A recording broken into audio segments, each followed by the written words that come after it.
Assalamualaikum warahmatullahi wabarakatuh. Alhamdulillahirabbil alamin wassalatu wassalamu ala asrafil anbiya'i wal mursalin. Amma ba'du. Tayyib, hari ini kita akan melanjutkan belajar kita tentang akidah akhlak yang berkaitan dengan iman kepada Rasulullah SAW. Untuk menyempurnakan materi kita minggu lalu, saya akan melengkapi catatan-catatan kalian. Jadi saya harap ketika saya menjelaskan dicatat apa yang akan saya sampaikan. Yang pertama, iman kepada Rasulullah. Siapa itu Rasulullah? Apa itu Rasulullah? Rasulullah adalah seorang laki-laki yang terpilih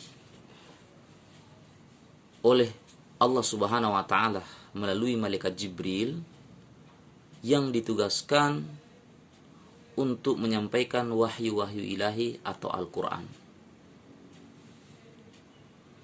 Kemudian, apa bedanya Rasul dan Nabi? Kalau Nabi secara bahasa adalah pembawa berita. Pembawa berita.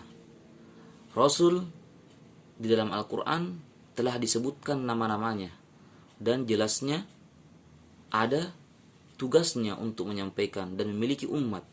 Sementara Nabi jumlahnya sangat banyak, namun tugasnya sama, yaitu membawa berita dari langit, menyampaikan firman-firman Allah Subhanahu wa taala.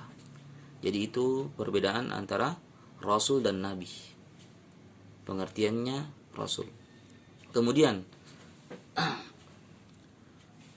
ada 25 nama Rasul dalam Al-Quran yang telah dijelaskan. 25 nama Rasul. Mungkin sebagian santri sudah hafal, namun saya ulang saja.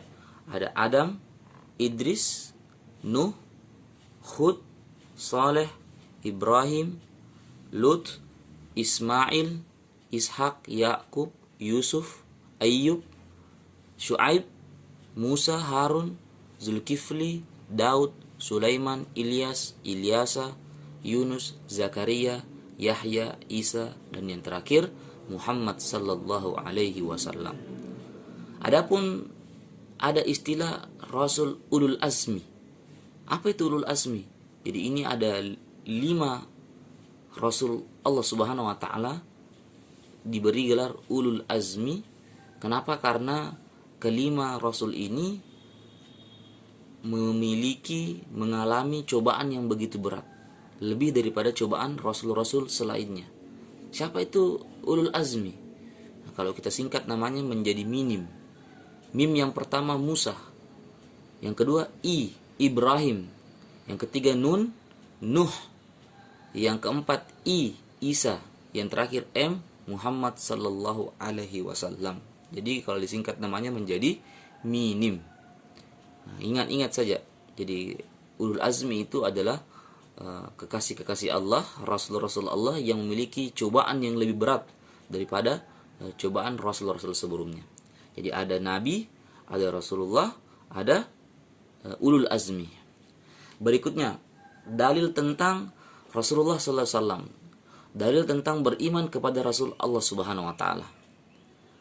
Banyak dalilnya dalam Al-Quran, namun satu saja yang perlu kalian ketahui, yaitu dalam surah An-Nisa ayat 136. Nanti bisa dibuka Al-Qurannya, Quran surah An-Nisa ayat 136. Berikutnya, sifat-sifat Rasul. Nah, sifat-sifat Rasul yang perlu kalian ketahui dan perlu dicatat juga, ada 3 macam sifat Rasul. Yang pertama sifat wajib, yang kedua sifat mustahil, yang ketiga sifat jaiz. Apa itu sifat wajib? Sifat yang mesti melekat pada Rasulullah, sifat yang harus ada pada setiap Rasul. Apa saja itu? Sidik, amanah, tablik, fatona. Sidik artinya jujur, amanah artinya terpercaya, tablik artinya menyampaikan, mendakwakan, fatona artinya cerdas. Kemudian sifat berikutnya sifat mustahil bagi Rasulullah. Jadi kebalikan daripada sifat wajib. Apa sifat mustahil? Kewajibannya sidik, jujur, itu adalah berbohong. Jadi Rasul mustahil berbohong. Kemudian Sidik fatona. Apa kebalikannya fatona? Cerdas, yaitu bodoh. Jadi rasul tidak mungkin bodoh. Kemudian yang ketiga, sidik fatona tablik. Nah, apa itu tablik? Kebalikannya tablik yaitu kitman. Kalau tablik tadi menyampaikan, kalau mustahilnya itu kitman. Apa itu kitman? Menyembunyikan. Jadi Nabi tidak mungkin menyembunyikan suatu perkara, apalagi kebenaran. Nah, kemudian yang terakhir amanah. Apa kebalikannya amanah? Yaitu khianat. Jadi seorang rasul tidak mungkin berkhianat kepada Allah ataupun kepada umatnya. Dan yang terakhir, sifat jais bagi Rasulullah, yaitu bisa jadi dikerjakan, bisa juga tidak dikerjakan. Seperti makan, minum, tidur, berkeluarga, apalagi salto belakang atau berlari dan lain sebagainya. Yang terakhir dari materi kita ini adalah maksud, tujuan, dan kelebihan kita mengenal beriman kepada Rasulullah SAW. Jadi maksud tujuannya kita ini disuruh beriman kepada Rasulullah, kepada nabi-nabi Allah Subhanahu Wa Taala, yaitu yang pertama, bagaimana kita bisa lebih yakin lagi tentang akhirat, tentang firman-firman Allah Subhanahu Wa Taala, baik pun hadis-hadis Rasulullah Sallallahu Alaihi Wasallam. Kemudian yang kedua, kita lebih banyak menghidupkan sunnah Rasulullah SAW, karena Rasulullah adalah contoh suri tauladan. Mulai daripada bangun tidur sampai tidur kembali, itu terdapat contoh-contoh untuk kita ikuti. Contoh-contohnya makan ada, contohnya minum ada, tidur pun ada. Itulah namanya sunnah Rasulullah Sallallahu Alaihi Wasallam. Terlebih-lebih lagi akhlaknya Rasulullah Sallallahu Alaihi Wasallam. Yang terakhir, bagaimana kita mesti senantiasa memperbanyak sholawat kepada Rasulullah Sallallahu Alaihi Wasallam sebagai bukti cinta dan rindunya kita kepada Rasulullah Sallallahu Alaihi Wasallam. Apa keuntungannya, apa kelebihannya kalau kita beriman dan rindu kepada Rasulullah SAW? Kata Rasulullah SAW, man ahya sunnati faqad ahabbani wa man ahabbani kana ma'i fil jannah.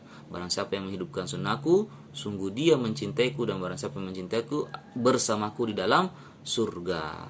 Itulah kelebihannya orang yang cinta Rasulullah, beriman kepada Rasulullah, akan bersama Rasulullah, akan dicintai Rasulullah dan diampuni lagi dosa-dosanya, serta mendapat syafaat di akhirat kelak.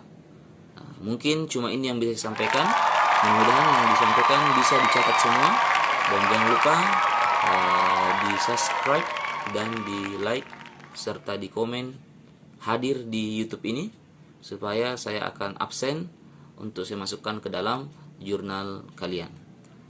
Wassalamualaikum warahmatullahi wabarakatuh.